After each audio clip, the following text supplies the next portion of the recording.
Hello students, welcome to the GTU Studies and the Mechanical Engineering Department for the subject Machine Design, and the chapter is Hydrostatic Bearing.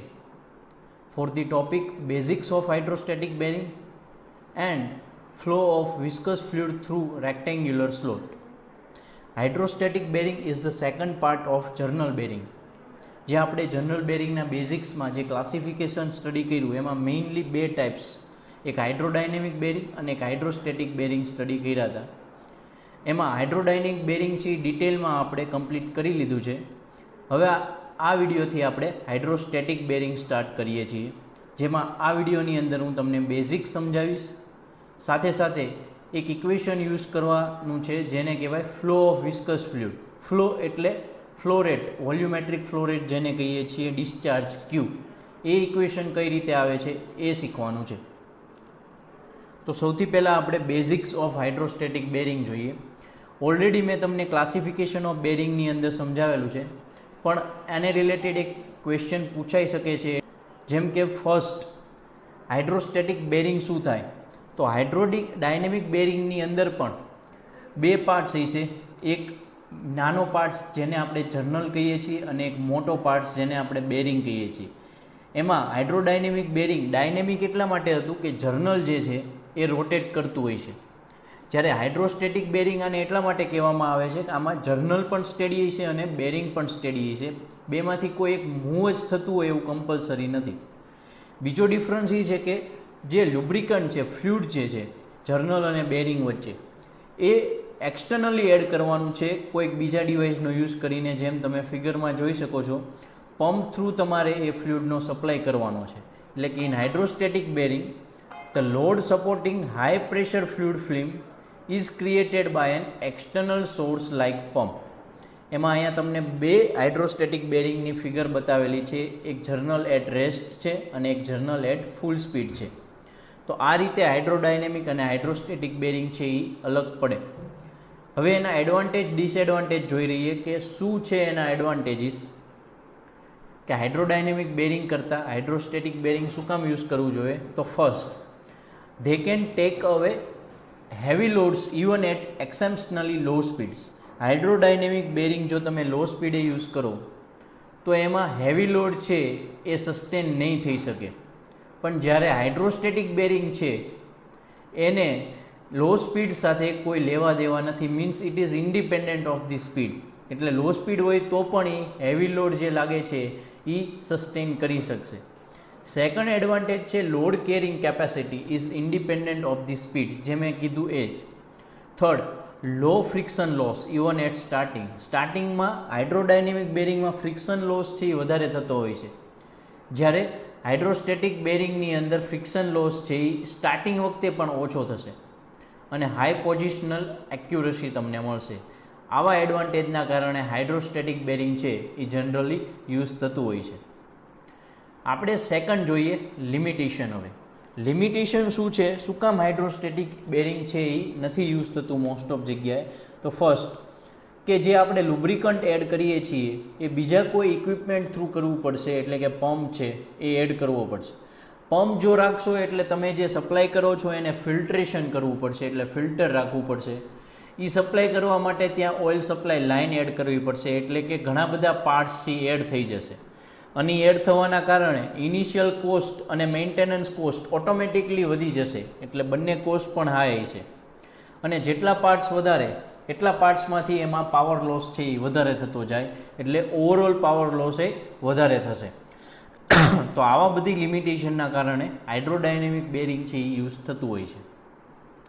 કઈ કઈ જગ્યાએ use થાય છે તો એ applications તમને આપી દો. Vertical turbo generators, rolling mills, large telescope, gyroscope, machine tools, high speed dental drills, આ બધી જગ્યાએ હાઇડ્રોસ્ટેટિક બેરિંગ યુઝ કરવામાં આવે છે. હવે એક ક્વેશ્ચન છે ઘણી બધી વાર પૂછાય છે, એ છે difference between hydrodynamic bearing and hydrostatic bearing. હું તમને ડાયરેક્ટ ડિફરન્સ નથી આપતો, પણ અત્યારે મેં જે તમને સમજાવ્યું, એડવાન્ટેજ છે, ડિસએડવાન્ટેજ છે, એનું જે બેઝિક્સ હતું એના ઉપરથી તમારે ડિફરન્સ ક્રિએટ કરવાનો છે, અને જો એ એક્ઝામમાં પૂછાય તો એ તમારે લખવાનો છે. રેડી? તો આ છે એનું બેઝિક.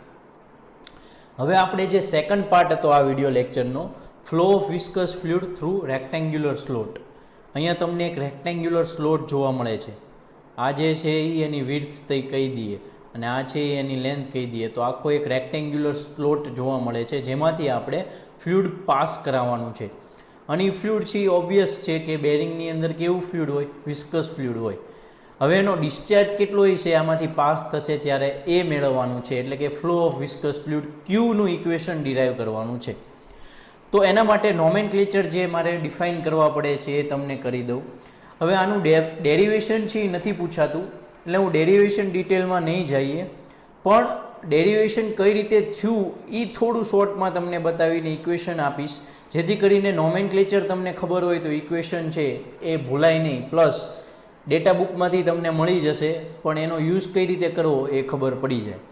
જેમ કે એલ આપણે અહીંયા જોઈ શકો છો, આ વર્ટિકલ સાઈડ છે એને એલ કીધું છે, જેને લેન્થ ઓફ ધી સ્લોટ કહેવાય. આ વર્ટિકલને હાઇટ નથી કહેવાની પણ લેન્થ ઓફ ધી સ્લોટ કહેવાની છે, ખાસ યાદ રાખજો.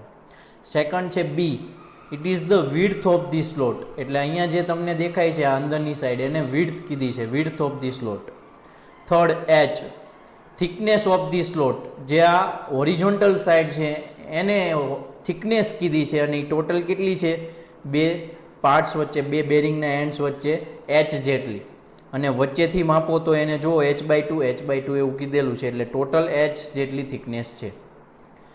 પ્રેશર છે ઉપરની સાઈડ કંઈક અલગ હોય છે જેને PA કહી દીધેલું છે, તમે ફિગરમાં જોઈ શકો છો, અને નીચેની સાઈડ કંઈક અલગ હોય છે જેને PB કહી દીધું છે. તો આ જે પ્રેશર ડિફરન્સ બંને વચ્ચે મળશે જેના કારણે જ ફ્લો થાય છે ફ્લુઇડનો, એ પ્રેશર ડિફરન્સ છે ΔP જેટલું. ફ્લુઇડની વિસ્કોસિટી જે એબ્સોલ્યુટ વિસ્કોસિટી, ડાયનેમિક વિસ્કોસિટી કહીએ છીએ એને મ્યુ કહી દીધું. અને લાસ્ટ છે V, કેટલી વેલોસિટીથી ફ્લુઇડ પાસ થશે એને કહી દઈએ V.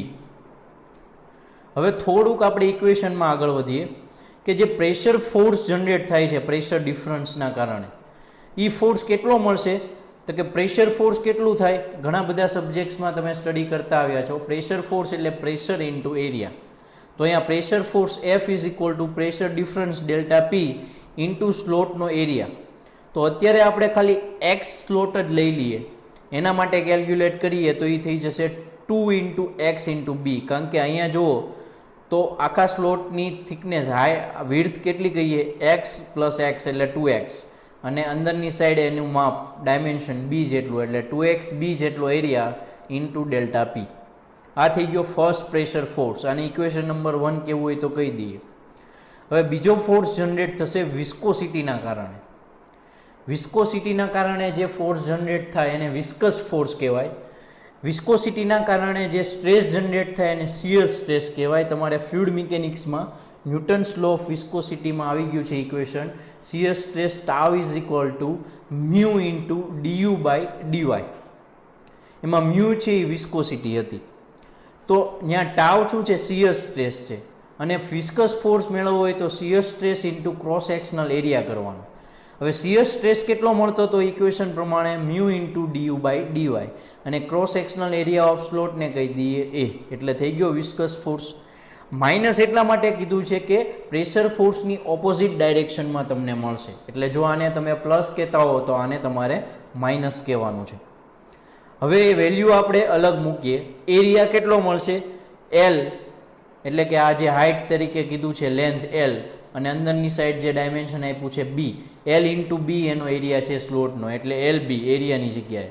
DU નહીં લખીએ કારણ કે વેલોસિટીને આપણે ફ્લુઇડ મિકેનિક્સમાં U કહેતા હતા, પણ અહીંયા V કીધું છે એટલે DUની જગ્યાએ DV, અને DYની જગ્યાએ આપણે કેટલું થિકનેસ લીધી છે? 2x જેટલી, અથવા dx કહી દઈએ એટલે એને છેદમાં મૂકી દીધું dx. તો આ ઇક્વેશન છે એ વિસ્કસ ફોર્સનું છે. હવે તમારે ડેરિવેશન કરવાનું હોય છે, પણ એ કરવાની જરૂર નથી, ક્યારેય તમારે આવશે પણ નહીં. પણ એ કઈ રીતે થતું હોય છે? તો ફોર્સ બે સરખા થાય એ તમે ઘણી બધી વાર કરેલું છે કે pressure force is equal two viscous force, એટલે આ ઇક્વેશન ઇઝ ઇક્વલ ટુ આ જે ઇક્વેશન મળ્યું એ કરી દો. એટલે તમને આમાં તમારે જે મેળવવાનું છે એને સબ્જેક્ટ બનાવો, એટલે તમને મેક્સિમમ વેલોસિટીનું ઇક્વેશન મળશે. એટલે કે તમે એ જે ઇક્વેશન મળે છે ઇક્વલ ટુમાં મૂકીને એમાં dv એ તમારો મેઇન ટાર્ગેટ છે. એમાં ડીવીને સબ્જેક્ટ બનાવો, પછી ઇન્ટિગ્રેશન કરો, એમાં જે કોન્સ્ટન્ટ મૂકો છો એ ફાઇન્ડ કરો, એટલે તમને એક વેલોસિટીનું જનરલ ઇક્વેશન મળશે. હવે જનરલ ઇક્વેશનની અંદર મેક્સિમમ વેલોસિટી ક્યાં થતી હોય તો અહીંયા મેં લખેલું છે સેન્ટર ઓફ સ્લોટમાં. સેન્ટરે થતું હોય ત્યાં એક્સ કેટલો હોય? 0 હોય. એટલે જે પણ ઇક્વેશન મળે છે એ બુકમાં આપેલું છે, એ તમે ખાલી જોઈ લેજો, ડેરિવેશન શીખવાની જરૂર નથી. એમાં x ઇઝ ઇક્વલ ટુ 0 મૂકી દો એટલે તમને આ ઇક્વેશન મળી જશે, જે મેક્સિમમ વેલોસિટીનું ઇક્વેશન છે. Delta P H square upon 8 mu L.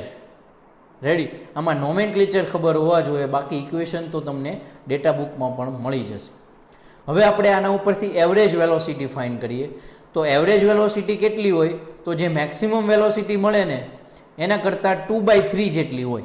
0.67% હોય, 67% સોરી 0.67 જેટલી. એટલે આને મલ્ટીપ્લાય બાય 2/3 કરો એટલે 2માંથી 8 કેન્સલ કરો એટલે છેદમાં 4 વધે, અને છેદમાં 3 મૂકો એટલે ટૂંકમાં છેદમાં 12 આવી જશે. એટલે એવરેજ વેલોસિટી છે એ delta P H square upon 10 mu L જેટલી થશે.